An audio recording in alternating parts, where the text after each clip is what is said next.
Talk about a surprise encounter still overseas. We head to Iran on the eve of nuclear talks, where ABC's David Muir found himself in a room with the volatile President Ahmadinejad.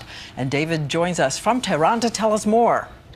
Diane, good evening again tonight from Tehran. And on the eve of these very tenuous talks, this nuclear standoff, we witnessed something we had never seen before today. Iranians and Americans on the same world stage already. And there were thousands of Iranians, in fact, cheering on a young man from America.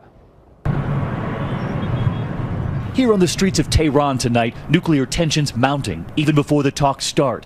But we learned today of something that almost never happens here, a moment during which Iran and America were sharing the same stage. After several requests, hours of waiting, we are allowed in, down the stairs, through the hallways, and suddenly we hear an unfamiliar introduction.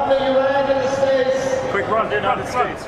The U.S. team being announced. But at the door, one more delay for us. Guards telling us our female producer can't go in. She cannot come? No. Woman, no. Woman, no. But we keep asking, and they finally allow her in. One of the only women in the entire arena. A handshake from one of the American coaches who recognizes us. On the mat, Americans already competing in front of Iran. The signs in the crowd side by side in English and Farsi, we are all wrestling fans. And in the corner, Jordan Burroughs, who trained in Nebraska for the Olympics, beating Iran for the gold.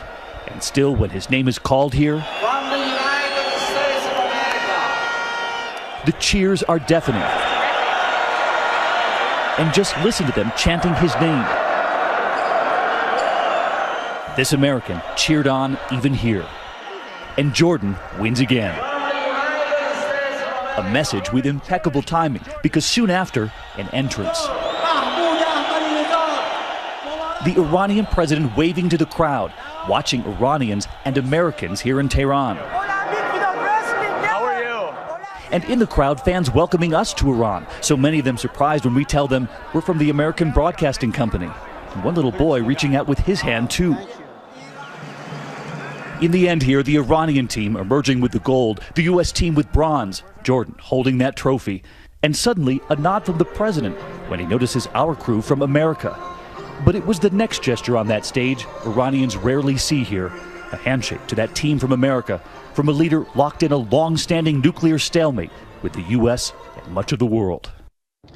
Those handshakes on the stage are a rare moment, but the big question will come next week. What kind of handshakes, if any, will come after this new round of nuclear talks after having been stalled for almost a year now?